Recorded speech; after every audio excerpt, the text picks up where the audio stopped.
Bienvenidos a la Iglesia Palabra Viva. Nuestra misión es hacer discípulos por medio de la palabra, para que vivan y den la vida obedeciendo y enseñando la voluntad de Dios, que es Jesús.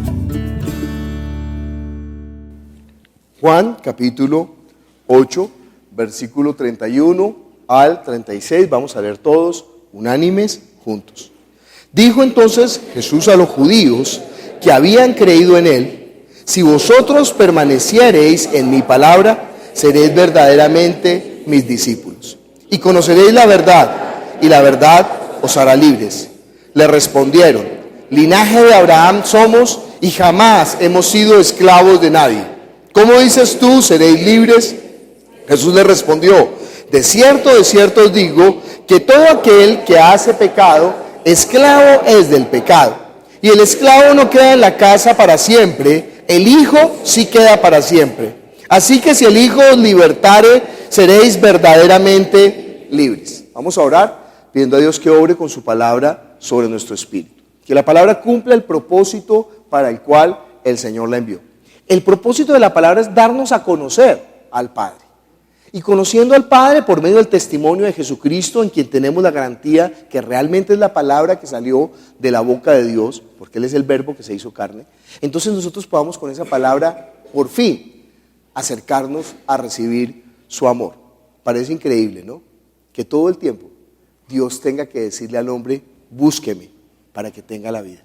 Yo quiero derramar mi amor sobre usted. Entonces oremos por esto. Padre Celestial, nosotros te damos gracias por tu palabra, que es la verdad. Tu palabra es verdad.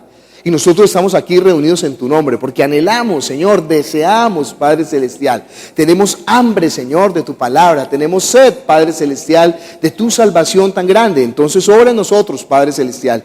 Nosotros anhelamos que en nuestro interior corran los ríos de agua viva, Padre Celestial. Que sea tu Espíritu Santo entonces obrando en esta mañana, en este lugar. Derrama de tu gracia sobre nosotros. Yo te clamo, Padre, dame la sabiduría de la palabra, dame el conocimiento de la palabra, dame el poder de la palabra.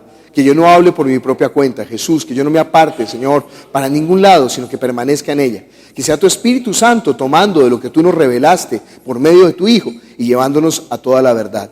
Glorifícate en esta hora, te lo pedimos, en el nombre de Jesús. Amén. Venimos estudiando sistemáticamente el Evangelio de Juan, el segundo domingo del mes y el cuarto domingo del mes. Entonces, en ese estudio sistemático es muy interesante porque nosotros vamos avanzando procurando no olvidar de donde estamos partiendo. Todo texto en la Biblia, cuando uno lee un texto en la Biblia, tiene algo que se llama el contexto.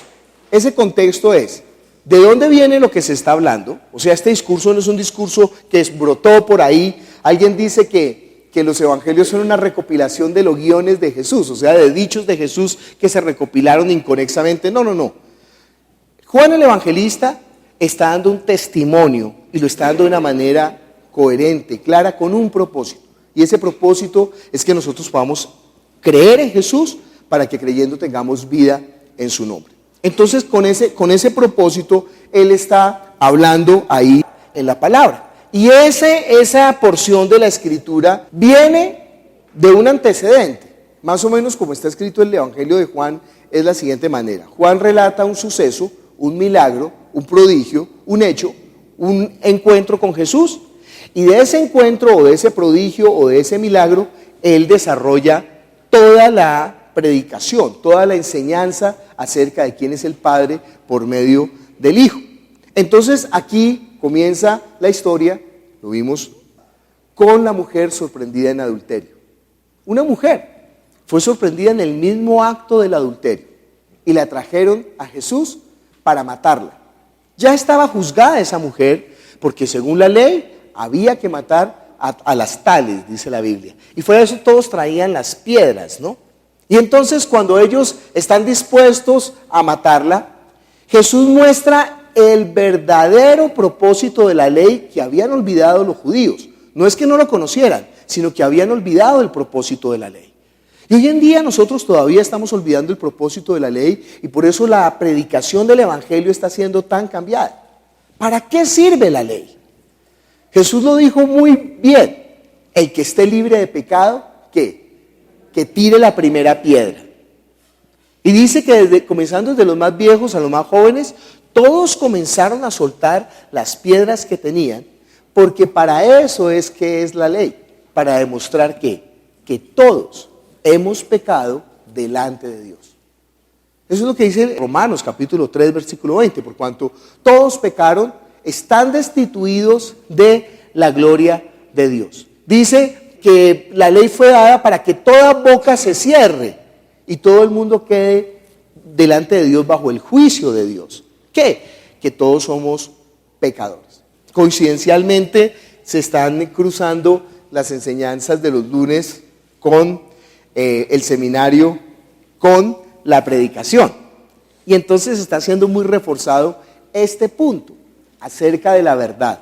Porque mucha gente habla de la verdad dentro de la iglesia. Entonces dicen, bueno, sí, nosotros estamos en la verdad y hemos conocido al verdadero y sí, en la iglesia predican la verdad. Y entonces uno dice, ajá, sí, siempre usted pregunte para saber cómo está la gente en lo que está diciendo. Entonces la pregunta es sí, ¿y qué es la verdad? Y rápidamente, como nosotros somos tan vivos, entonces respondemos una respuesta desde la Biblia. La verdad es Jesús. Entonces ya con eso callamos al oponente. Pero la siguiente pregunta, para poder derribar al oponente, esto es como judo en las Olimpiadas, es ¿por qué Jesús es la verdad? ¿Qué significa que Jesús es la verdad? ¿O cuál es la verdad que nos trae Jesús? Porque él dice en Juan 17, santifícalos en tu verdad, tu palabra es verdad. No, pues Jesús es la verdad. Jesús la verdad, sí, pero ¿qué es la verdad? ¿Por qué Jesús es la verdad? No, pues porque sí. Bueno, vamos a ver hoy. Juan capítulo 1, versículo 17. Pues la ley por medio de Moisés fue dada, pero la gracia y la verdad vinieron por medio de Jesucristo. A Dios nadie le vio jamás. El unigénito Hijo, está mejor en algunas otras traducciones, dice que es Dios y que vive en comunión íntima con el Padre, Él le ha dado a conocer. Si nosotros no entendemos eso, entonces siempre vamos a tener la vida de fe ambigua, porque estamos pensando que lo que habló Moisés, la ley, es la verdad. Ojo, ¿no? Cuando decimos que la ley no es la verdad, no estamos diciendo entonces que la ley es mentira. Pero cuando decimos que la ley no es la verdad, la ley no es la verdad porque solamente es la sombra de lo que iba a venir. Por ejemplo, una foto. Una foto pues no es la persona en realidad. Bueno, cada día es más difícil con las fotos la realidad porque ahora le hacen Photoshop. Entonces, todo el mundo sale lindo por Facebook, ¿no? No se crean las fotos de Facebook. No vaya a buscar pareja por Facebook. Todo el mundo por Facebook no es que se hace en Photoshop. La foto, aunque es una imagen cierta, no es la verdad, sino solamente es la imagen. Igual es con la ley. Mire conmigo Hebreos capítulo 10, dice, porque la ley, teniendo la sombra de los bienes venideros, no la imagen misma de las cosas, nunca puede, por los mismos sacrificios que se ofrecen continuamente cada año, hacer ¿qué? Perfectos a los que se acercan. Este versículo de Hebreos es muy bueno. En primer lugar porque nos explica qué es la ley. La ley es una sombra de la verdad, una sombra de lo que iba a venir. ¿Sí? A veces uno está jugando escondidas y entonces se esconde ahí detrás de la puerta, pero lo ven ¿por qué? Por la sombra, ¿no? Porque la sombra lo revela y ahí está. Entonces ahí no se deja atrapar. Entonces, igual es con la ley. La ley solamente es una sombra. ¿De qué? De lo que iba a venir. O sea, de la verdad. Por eso dice que la ley por medio de Moisés fue dada, pero la gracia y la verdad vinieron por medio de Jesucristo. Y además dice ahí en Hebreos algo importante, porque la ley nunca puede, por los mismos sacrificios que se ofrecen cada año, hacer ¿qué? Perfectos a los que por ella se acercan. Mientras que por la verdad, usted va a ser hecho ¿qué? Perfecto. Ojalá que entendamos hoy eso tan bueno. Porque cuando usted es perfecto, se da cuenta cuando usted va a presentar un examen y se presenta delante de los calificadores, pero usted ha estudiado. Entonces llega uno sobrado, ¿no? Tranquilo. Y sí, pregunten, ¿no? Y con los compañeros empieza a hacerles bullying. A ver, ¿qué duda tiene? Pregunte. Y empieza uno antes a exagerar más para que los compañeros se asusten que no saben nada, ¿no? Eso hacen los malvados. Eso hacía yo en la universidad. Y uno se presenta tranquilamente. Cuando uno no tiene la certeza, entonces uno siempre se presenta ¿con qué? Con temor. Y hay algunas personas que tienen ese problema.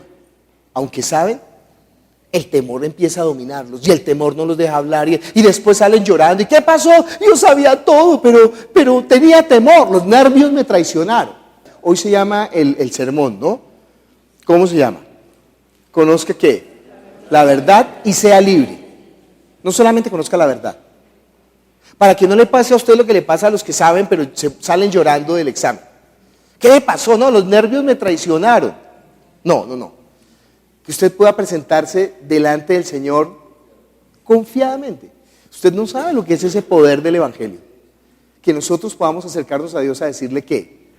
Padre nuestro. No, eso es la libertad.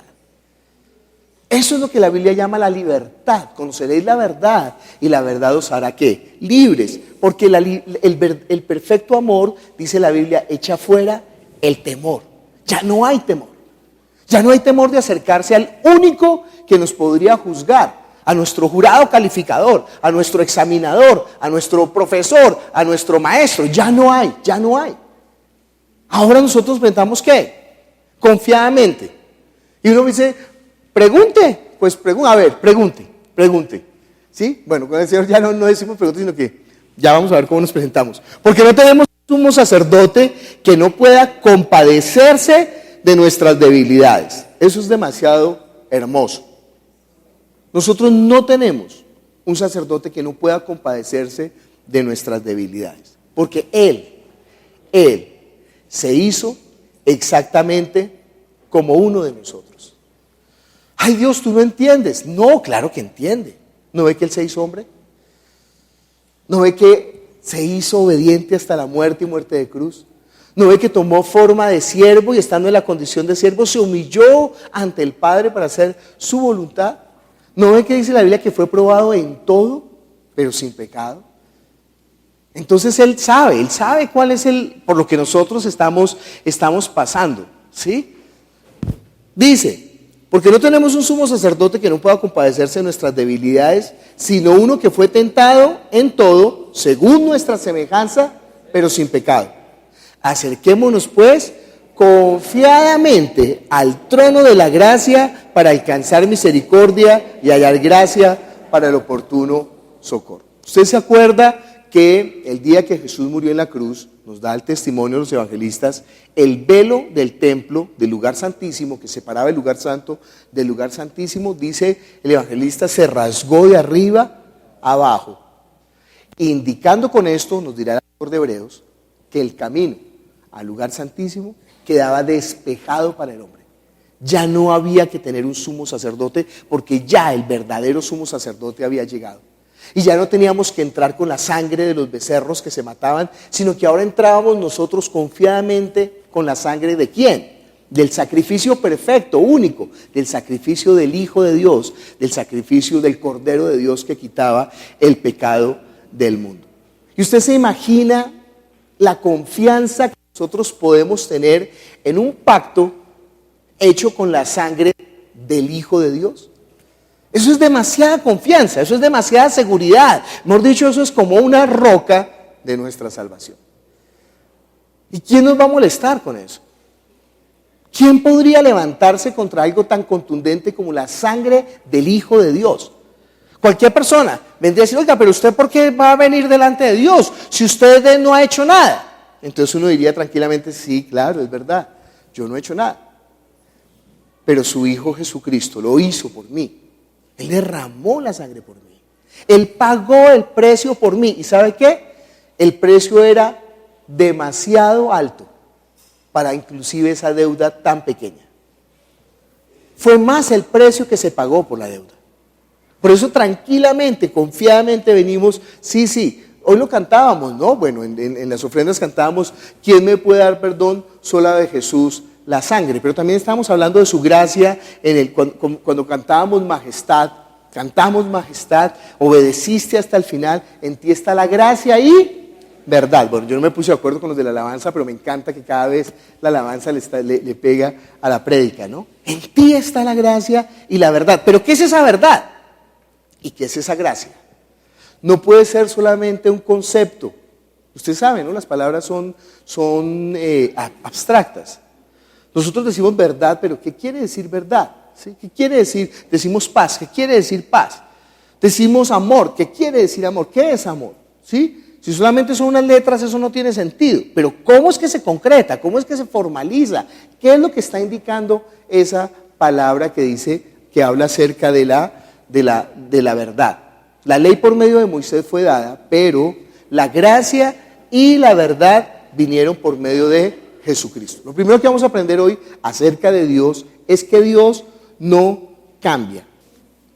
Santiago capítulo 1, versículo 16 al 18.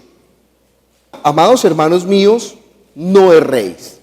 Toda buena dádiva y todo don perfecto desciende de lo alto, del Padre de las luces, en el cual no hay mudanza ni sombra de variación.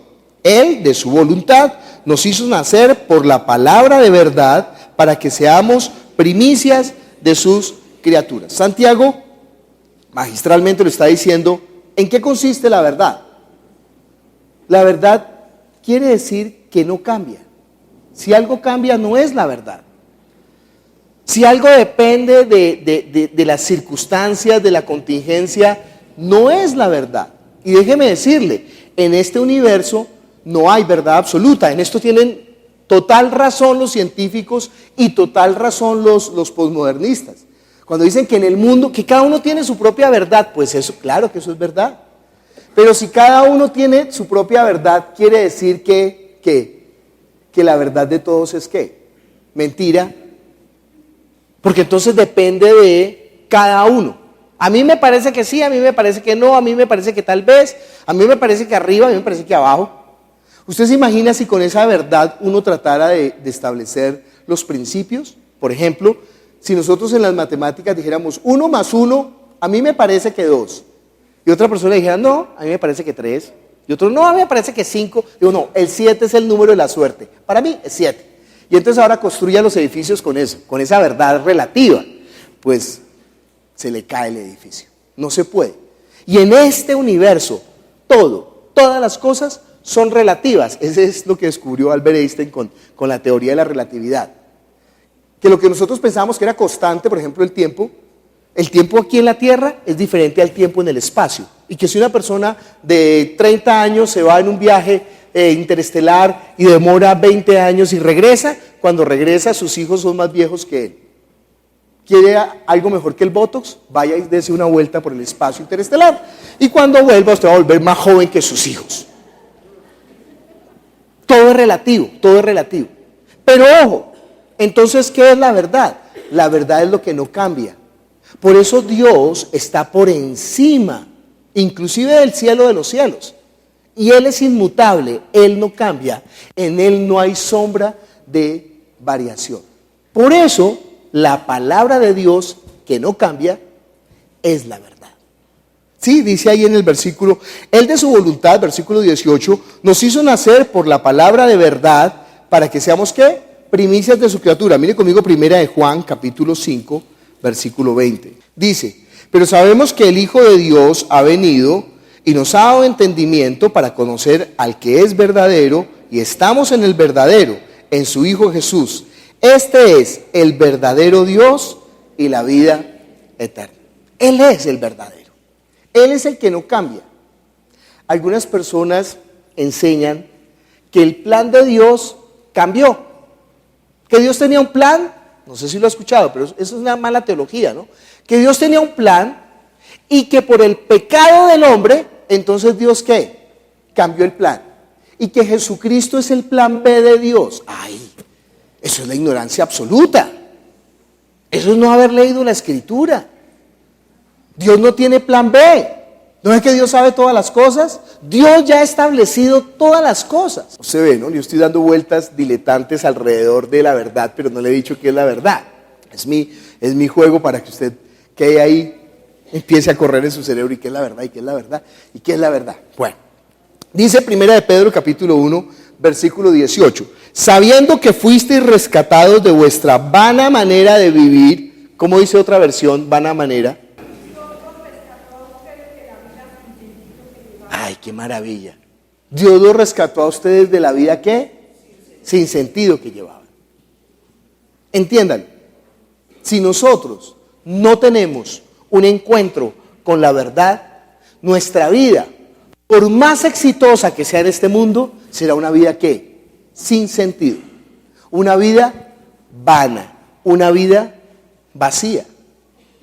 A mí me impacta siempre cuando veo un documental sobre la vida de Michael Jackson, ¿no? Y él pocas veces se dejó entrevistar, y en esta entrevista el periodista logra acompañarlo como un día en la vida de Michael Jackson. Y entonces se van de shopping, y Michael Jackson entra en las tiendas carísimas, pues lujosas, y empieza, y compro esto, y compro esto, y compro esto, y compro esto, pero ni siquiera se detiene a mirar lo que está comprando. Y compra, y compra, y compra, y compra tantas cosas, y yo me imagino que se las llevan a la casa y el tipo ni las disfrutará, ni las destapará, ni nada, ¿no?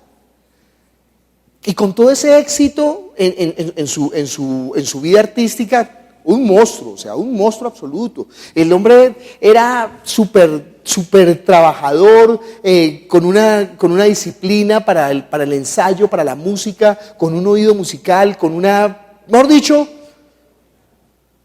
y con una vida ¿qué? ¿Cómo me duele? Alguien posteó un video de el líder del Soda Stereo, ¿cómo se llama? Cerati, de Gustavo Cerati.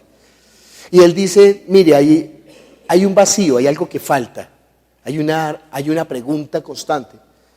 No sé dónde encontrar la respuesta y creo que no la voy a encontrar. Ay, qué lástima, ¿no? Qué lástima no haber podido decirle, oye, Gustavo, ¿no? Oye, Gustavo, la respuesta es Jesús. Oye, Michael, la respuesta es Jesús. El sentido de la vida, lo que no puede el dinero, lo que no puede la fama, lo que no puede la fortuna, lo que no puede el éxito en su profesional, está ahí. En un humilde hijo del carpintero que hace 2000 años vino. Increíble, ¿no? Cómo Dios juega con el hombre. No juega, sino cómo Dios desbarata la sabiduría del hombre y los argumentos del hombre. Dice ahí que fuimos rescatados de vuestra vana manera de vivir, nos dijo Mari, de la vida sin sentido, la cual recibisteis de vuestros padres, no con cosas corruptibles como oro o plata, sino con la sangre preciosa de Cristo, como de un cordero, sin mancha y sin contaminación. Ya destinado, ¿qué? Desde antes de la fundación del mundo, pero manifestado en los postreros tiempos por amor de vosotros. ¿Desde cuándo? ¿Desde cuándo estaba destinada la sangre de Jesucristo? ¿Después del pecado del hombre? No hemos entendido. Desde antes de la fundación del mundo. Claro, eso empieza a generar un poco de preguntas. Venga al seminario para que la responda. Porque no tenemos el tiempo, ¿no? Pero entienda, esa sangre estaba destinada desde antes, ya él había provisto. Por eso es que el hombre está creado después de los animales. Primero son creados los animales. ¿Por qué? Porque los animales son los que ofrecen el sacrificio por la sangre. Una sombra de la verdad, del verdadero sacrificio que es Jesús. Y los hombres fueron creados después. Primero el sacrificio, después el hombre. Entonces dice que esa sangre estaba destinada desde antes de la fundación del mundo. ¿Se da cuenta que Dios no cambia? Que su plan ha sido establecido con mucha antelación. Y ese plan que Él tiene para el hombre, y ese plan que Él tiene, en primer lugar, para Él mismo, fue manifestado por medio de ¿quién? De Jesús. La ley por medio de Moisés fue dada, pero la gracia y la verdad vinieron por medio de Jesucristo. Vamos a Juan capítulo 8 de nuevo. Por eso les digo que es tan importante saber en qué contexto está esta porción. Porque acaba de pasar el evento de la mujer sorprendida en adulterio. Y entonces Jesús dice, el que esté libre de pecado, que tire la primera piedra. Todos se van, queda solamente esa mujer delante de Jesús. Esa mujer delante de Jesús somos cada uno de nosotros con nuestro pecado. Y entonces, Él es el único que nos puede juzgar. Él es el único. El resto tienen que soltar las piedras. No se preocupe por el juicio de los hombres. Todos tienen que soltarlas, a no ser que sea un malvado remalvado. Tendría que ser más malo que estos fariseos que venían a matar a la mujer sorprendida en adulterio para que no suelte las piedras. No se preocupe por el juicio de los hombres. Preocúpese por el juicio de Dios. Y entonces ahora quedamos nosotros delante de Jesús, desnudos ahí, con toda nuestra vergüenza delante de Él. Y entonces, eso es lo que significa la desnudez en la Biblia, ¿no? Vergüenza. Entonces estamos delante de Él y Él mira a la mujer y le dice de una manera hermosa, le dice mujer, eso es un título de mucho respeto en la Biblia. Le dice mujer, ¿dónde están los que te acusaban? ¿Ninguno te condenó? Y ella dice ninguno, Señor. Y Él dice, pues ni yo te condeno. Vete y no peques más. Y esa expresión solamente es una parte de la verdad. ¿Qué es esa parte de la verdad? Mire conmigo Romanos capítulo 8, versículo 1 y 2. ¿Qué dice? Ahora pues, lea conmigo ese versículo, porque ese versículo tiene que traerle la libertad. Ahora pues, ¿qué? Ninguna condenación hay para los que están en Cristo Jesús. Los que no andan conforme a la carne, sino conforme al Espíritu, porque la ley del Espíritu de vida en Cristo Jesús me ha librado de la ley del pecado y de la muerte. ¿Entiende usted qué es la ley de Moisés? La ley del pecado y de la muerte. La ley servía para eso. ¿Sí? Aquí ustedes hoy, domingo en la mañana, todos se ven tan lindos, todos se ven tan santos, todos se ven tan juiciosos, con la Biblia abierta, con esa carita después de haber cantado las alabanzas. Pero si yo me pusiera las gafas de la ley, no, sin vergüenza, no, es la ley del pecado y de la muerte. Con los lentes de la ley, todos nosotros estamos destituidos de la gloria de Dios por cuanto todos pecaron. Pero afortunadamente, nosotros hemos llegado con otros lentes. ¿Cuáles? Los de la gracia y la verdad. Y con esos lentes, ¿saben cómo se ven todos? Como si nunca hubieran pecado. Todos nos vemos vestidos con las vestiduras de salvación de su Hijo. Mire conmigo Apocalipsis capítulo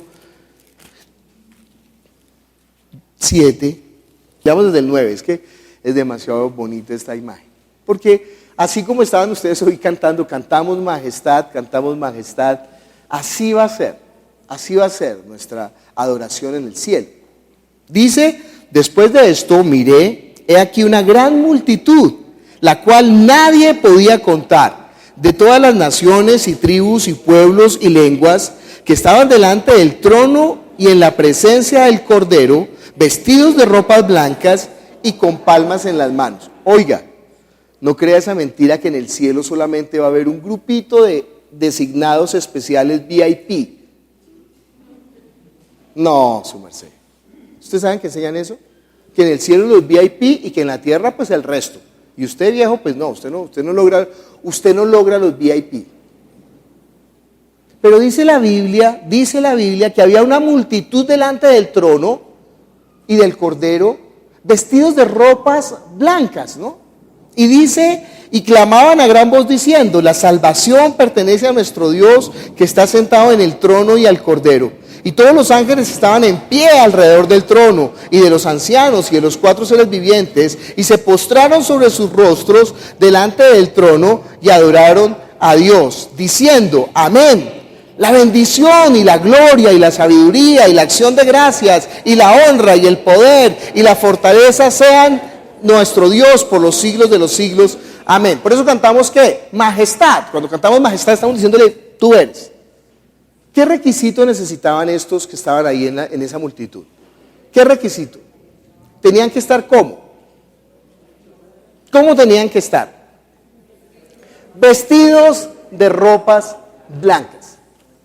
Si usted no está vestido de ropas blancas, ¿usted se acuerda de la parábola del Señor que nadie quiso venir a las bodas de su hijo? Es que eso es lo impresionante, que Dios anhela que el hombre esté delante de su presencia, pero el hombre está rechazando el amor de Dios. Ay, pues que uno rechace el amor de un sinvergüenza de la tierra, así, no, usted no me moleste ya, lo voy a borrar del Face, lo voy a cancelar del WhatsApp, no me moleste más. Bueno, sí, porque sabe que... Pero imagínense, nosotros le estamos diciendo a Dios que te voy a borrar del WhatsApp, te voy a quitar de mis contactos del Face, no quiero que me hables, no quiero que me busques. Ay, ¿entiende que ese es el pecado? Ese es el pecado imperdonable. Ese es el pecado que Él no va a perdonar, el que rechaza el amor de Dios. Dice que el requisito son las ropas blancas. Dice después, entonces uno de los ancianos habló diciéndome, estos que están vestidos de ropas blancas, ¿quiénes son y de dónde han venido? Yo le dije, Señor, tú lo sabes. Y él me dijo, estos son los que han salido de la gran tribulación y han lavado sus ropas y las han emblanquecido en la sangre del Cordero. Por esto están delante del trono y le sirven de día y de noche en su templo, y el que está sentado sobre el trono extenderá su tabernáculo sobre ellos. Qué maravilla, ¿no? Porque yo le dije la primera parte, dije, ay, tienen que tener las ropas blancas, y usted pensó, ¿yo qué hago? Yo no tengo las ropas blancas. Claro, el que no estaba vestido adecuadamente para la boda del hijo, vino el padre de familia y dijo, sáquenlo que no tiene el vestido adecuado. ¿Se acuerda de esa parábola? ¿Cuál es el vestido adecuado? Las ropas blancas. Pero ¿dónde se blanquean esas ropas? En la sangre del Cordero. Estos son los que han emblanquecido sus ropas en la sangre del Cordero. ¿Usted sabe cómo emblanquecían las ropas en la época de Jesús? Le voy a contar una cosa horrorosa, ¿no? Recolectaban los orines de la gente. ¿Sabía eso? En el Imperio Romano habían quienes compraban orines. Y entonces recogían los orines de la gente. De ahí yo creo que nació la costumbre de la mica, ¿no? Y entonces la gente recogía los orines. Todavía no usan mica en algunas casas. Para los jóvenes. Mica era una vasija de peltre que los viejitos guardaban debajo de la cama con los orines. Imagínense uno dormir con los orines ahí. Yo no sé por qué era eso. Pero yo creo que es una costumbre romana. Es una costumbre romana porque los romanos guardaban los orines porque se los compraban. Y entonces llegaban y recogían todos los orines y las ropas blanquísimas de los senadores, porque los senadores eran los que se vestían, si usted ha visto las películas, se vestían con ropas blancas. Pues esas ropas blancas las blanqueaban en los orines de todo el mundo. Y ahí unos esclavos sobre las ropas pisándolas sobre los orines y con un palo moviéndolas, y después la jugaban y tenga su bata blanca. Y el senador se ponía orgullosamente su bata blanca que había sido emblanquecida ¿en qué? En los orines de todo el mundo. Pero aquí en la Biblia dice que nuestras ropas han sido lavadas con la sangre del Cordero. Particular, ¿no? Particular. Porque dice que han sido emblanquecidas y la sangre pues es ese rojo escandaloso. Sí, es una imagen muy contrastante. ¿Cómo están vestidos estos? Dice, mire conmigo Isaías 61:10. Estamos viendo que es la verdad, no se va a perder, ¿no? En gran manera me gozaré en Jehová. Mi alma se alegrará en mi Dios, porque me vistió con vestiduras de salvación, me rodeó de manto de justicia, como a novio me atavió y como a novia adornada con sus joyas. Porque como la tierra produce su renuevo y como el huerto hace brotar su semilla, así Jehová el Señor hará brotar ¿qué? Justicia y alabanza de todas las naciones. ¿Con qué? Con sus vestiduras de salvación. Con su manto de justicia. No el nuestro, no nuestra propia justicia. Sino que Él con su justicia, Él es el justo y el que justifica. ¿A quiénes? ¿A quiénes? ¿A todo el mundo? A los que son de la fe. O sea, a los que reciben su salvación, a los que reciben su amor, A los que se dejan ser lavados. ¿Se acuerda que le dijo a Pedro? Pedro, si usted no se deja ser lavado, ¿sabe qué, viejo? No tiene parte conmigo. Si usted no se deja ser lavado, yo quiero conmigo. No. Mire, el requisito. Sí toca presentarse con ropas blancas, pero esas ropas blancas tienen que ser lavadas ¿en qué? En la sangre del Cordero. Eso es la otra parte de la verdad. Vimos la primera verdad, que Él no vino a condenar, sino a salvar lo que se había perdido. Y la otra parte de la verdad es que es solamente por medio de su sangre que nosotros recibimos algo que llama la Biblia, ¿qué? El perdón de los pecados. Mire conmigo otra vez Juan 8. Dice, dijo entonces Jesús, versículo 31, a los judíos que habían creído en Él, si vosotros permaneciereis en mi palabra, seréis verdaderamente mis discípulos y conoceréis la verdad, y la verdad os hará libres. Dice que Jesús le está diciendo esto ¿a quiénes? No a todo el mundo.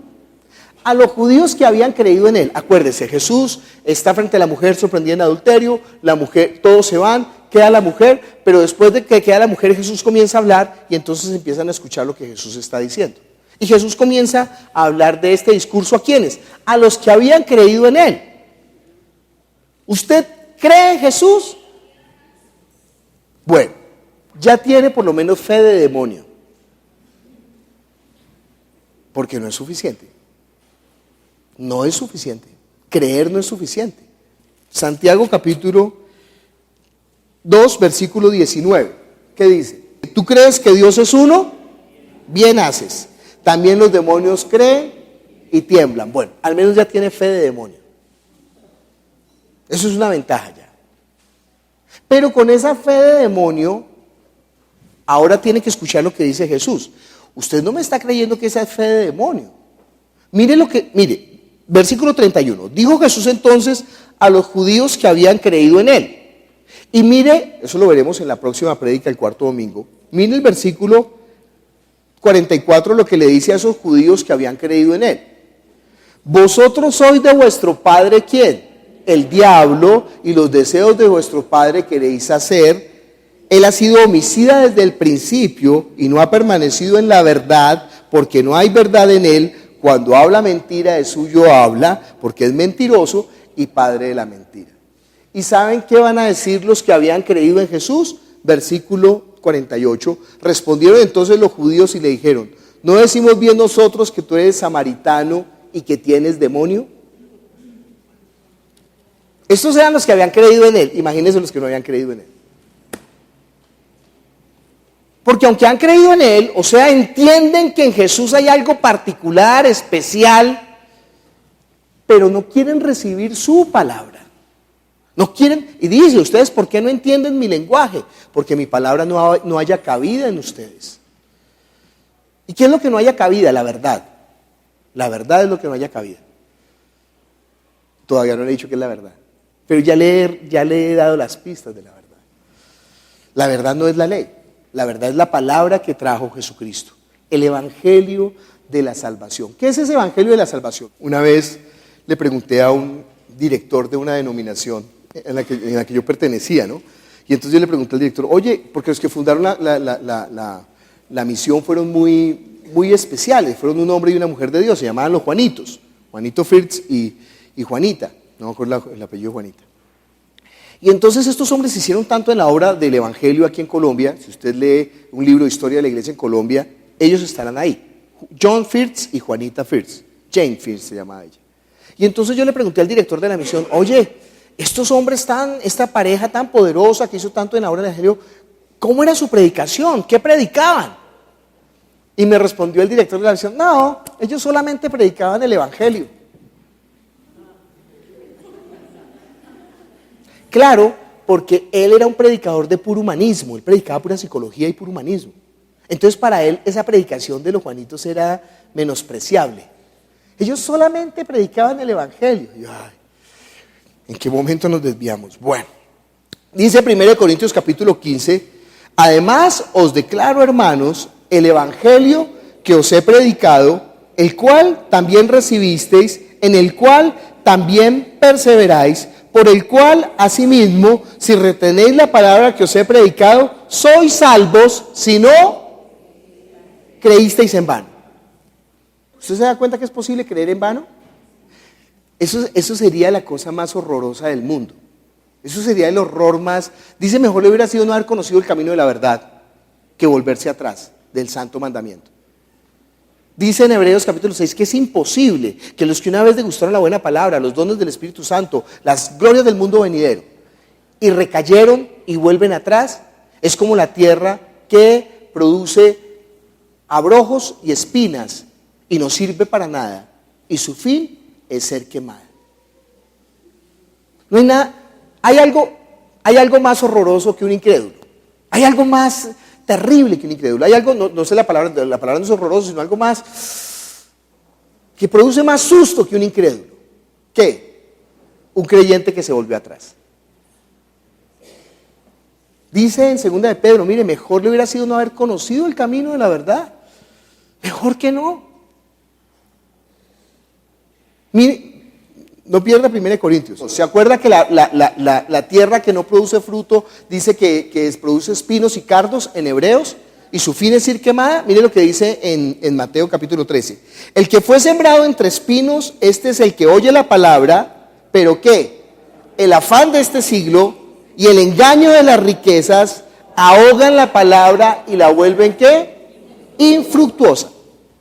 Usted sabe que esa es la gran estrategia de Satanás para que la iglesia no cumpla su propósito, enredarlo con los afanes de este mundo. ¿Qué son los afanes de este mundo? Pues la familia, los hijos, el trabajo, enfermedad, deudas. ¿Cómo hago para que se endeude más para que no piense en mí? ¿Cómo hago para que coja un hobby inútil? ¿Se ha visto los hobbies inútiles? ¿Usted qué hace? ¿A qué dedica el tiempo libre? Yo me dedico a coleccionar polen. Yo colecciono polen, ya tengo 150,000 variedades de polen diferentes. Venga y le muestro en el microscopio tan lindo. Mire ese polen, este lo descubrí ayer. No, qué cosa, ¿se da cuenta que parece una pelotica de golf? No, qué lindo. Y mire mi colección, espera, le saco otra plaquita. Viejo, ¿qué va a hacer la familia con la colección de polen apenas se muera el tipo? La bota para la basura. Vendo colección de polen. ¿Quién le va a comprar eso?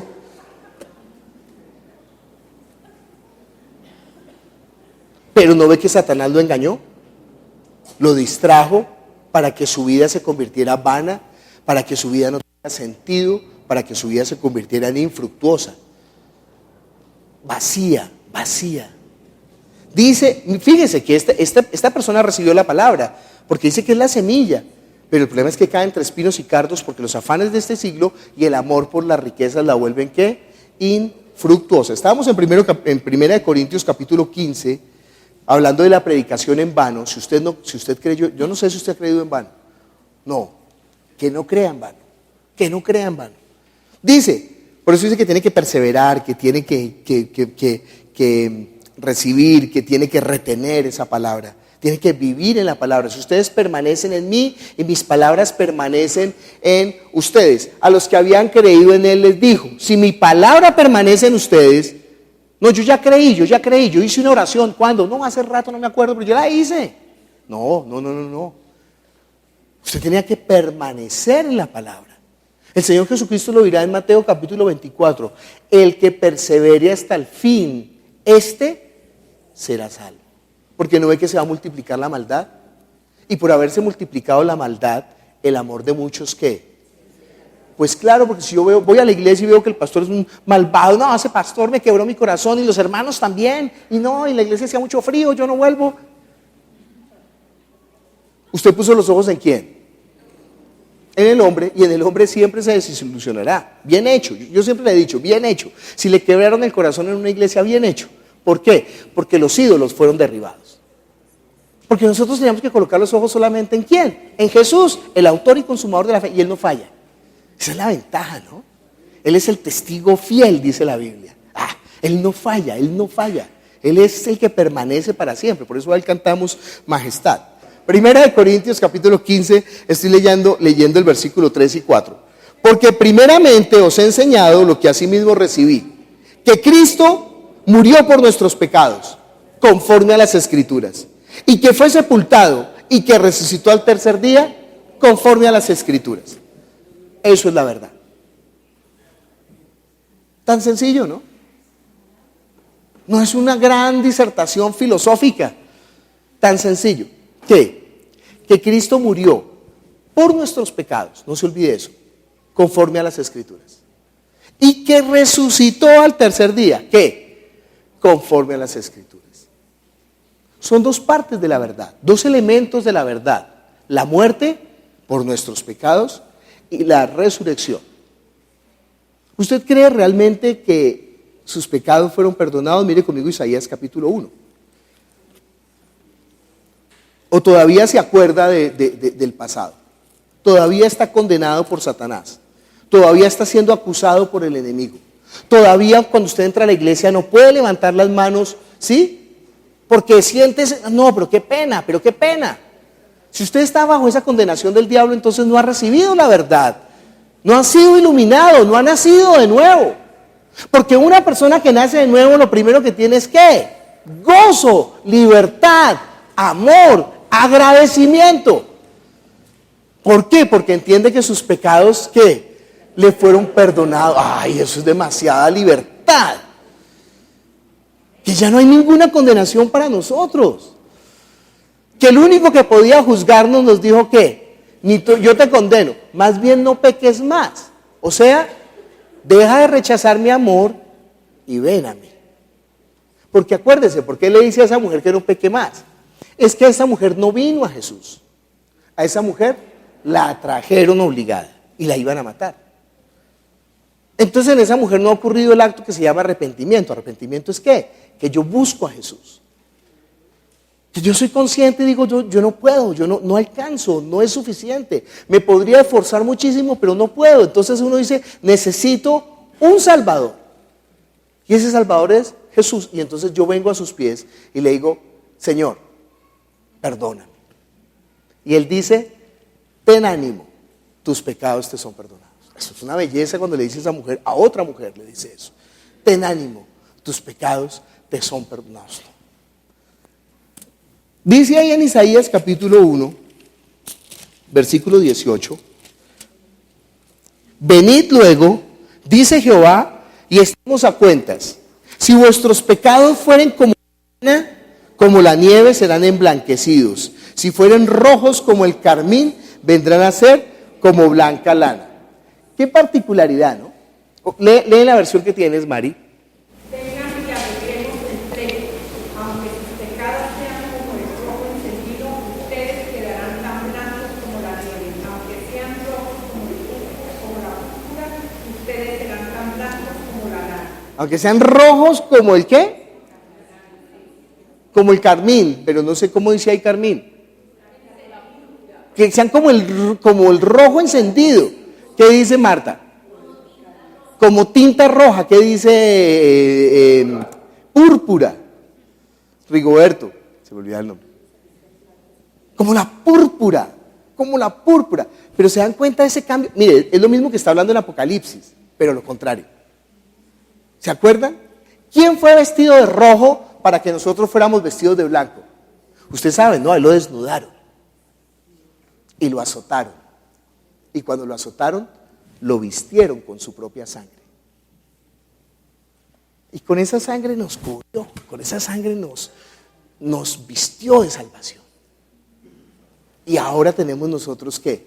Vestiduras blancas. Si fueran rojos, y mire ese clamor de, oiga, venga, arreglemos las cuentas. Por eso dice en el Evangelio, arregla la cuenta con tu adversario antes de que llegue el juez. Venga a mí. ¿Qué es lo que quiero? Perdonarlo.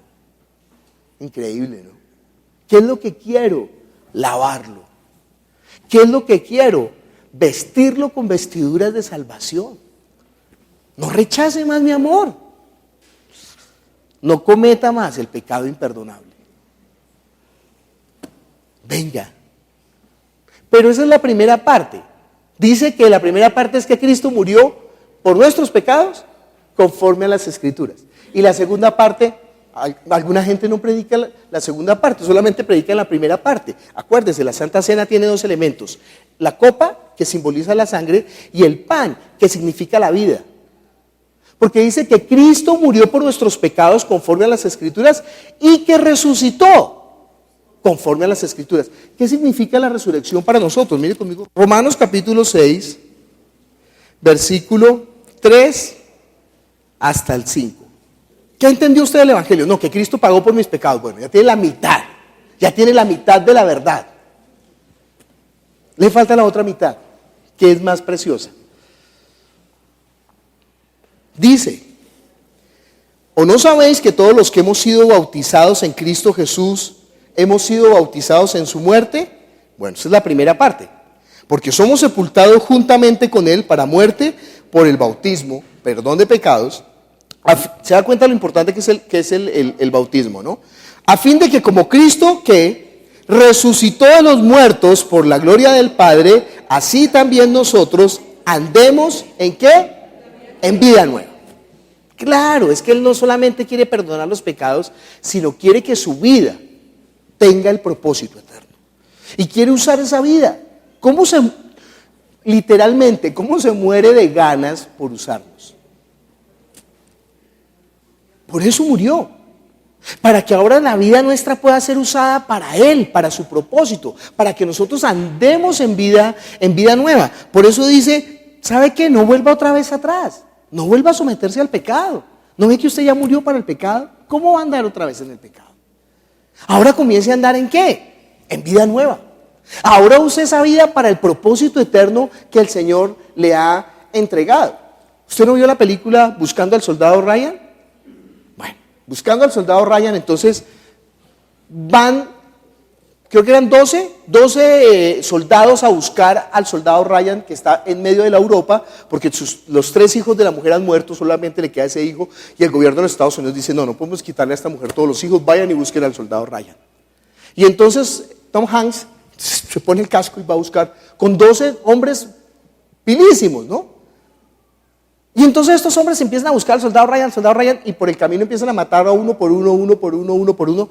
No me acuerdo quiénes quedan vivos, ya no me acuerdo bien de la película, pero eran como 2 vivos y el soldado Ryan, o solamente queda Tom Hanks y el soldado Ryan. Y entonces el soldado Ryan, pues es un NN, el soldado Ryan era un insignificante, nadie lo conocía, porque no era un general, era un soldado. Y entonces dice, oiga, 12 hombres dieron la vida por mí. Y él dice, sí, y eran muy buenos hombres, viejo. Dice, ¿yo qué puedo hacer para eso? Y dijo, ahora use esa vida para lo mejor, viejo. Use la vida para... Mire, Él dio su vida por nosotros. ¿Para qué? ¿Para qué? Para que nosotros andemos en vida nueva. Para que nosotros ahora sirvamos ya no más al pecado. ¿No es lo que está haciendo el pecado de nosotros? Ahora sirvamos al Señor. Mire conmigo Romanos capítulo, con esto terminamos. Romanos capítulo 8, versículo 11. Dice, y si el espíritu de aquel que levantó de los muertos a Jesús mora en vosotros, el que levantó de los muertos a Cristo Jesús vivificará también vuestros cuerpos mortales por su espíritu que mora en vosotros. Entiende que lo que no podía hacer la ley, que vivificarnos, transformarnos, cambiarnos, darnos el poder para vencer la ley del pecado y de la muerte, en lo que éramos esclavos, ahora el Espíritu de vida puede hacerlo. ¿Qué necesita usted hacer? Déjese llenar del Espíritu, déjese usar del Espíritu, esté lleno del Espíritu Santo, tenga la llenura espiritual. ¿Qué quiere decir la llenura espiritual? Pues tenga la comunión íntima con Él, viva la vida de fe con toda potencia.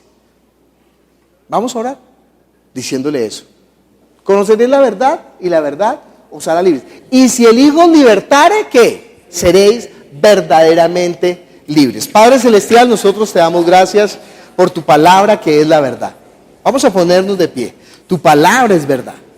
Señor Jesús, nosotros entendemos claramente la verdad, que tú pagaste por nuestros pecados, que tú derramaste la sangre y nos limpiaste absolutamente. Estamos completamente blancos delante de tu presencia por la sangre de tu Hijo Jesucristo. Y que una vez lavado, Señor, tú anhelas que esta vida sea usada para el propósito eterno, Señor. Eso es comer el pan. Ya hemos bebido la sangre. Señor Jesús, obra con poder. Con tu Espíritu Santo ahora mismo, Señor, dentro de nosotros. Obra con poder. Obra con poder, Padre Celestial. Que cada uno sea lleno del Espíritu Santo, Padre. Que cada uno tenga la manifestación. Que cada uno tenga ese poder dentro de sí, morando, para vencer la ley del pecado y de la muerte, Señor. Esa es la promesa tuya, tú lo dijiste. Es la promesa del Padre, el Espíritu Santo morando en nosotros. Y ese Espíritu de vida me libra del pecado, de la sangre y de la muerte. Padre Celestial, obra con poder ahora mismo, Señor. Derrama de tu Espíritu. Que cada uno tenga la manifestación del Espíritu Santo, Señor, hablando en nuevas lenguas, según el Espíritu le que hable. Ahora mismo, Señor. Y los que han recibido el bautismo, que tengan nueva llenura del Espíritu, Señor. Los que se han apagado, los que se han vuelto atrás, que de nuevo sean renovados, Señor. Obra con poder, mi Padre, derramando de tu Espíritu. En esta hora, ahora mismo, reciba el Espíritu de vida.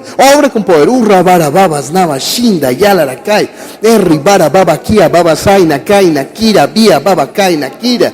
Urraba shinda yalarakai. Dice la Escritura que ellos comenzaron a hablar en nuevas lenguas, según el Espíritu les daba que hablase. Que esas lenguas no las entiende el que las está oyendo, pero que el Señor las entiende porque el Espíritu está hablando con gemidos indecibles. Urrabara babas nava kia baba kai. Padre Celestial, ahora mismo rompe toda atadura de impiedad, rompe toda cadena, Señor. Rompe, Señor, quita todo velo que esté sobre nosotros, que nos está impidiendo vivir la vida de fe, que nos está impidiendo usar esta vida para el propósito eterno. Y ahora mismo vivifica, Señor, vivifica nuestro espíritu, Padre Celestial, en el nombre de Jesús. Amén.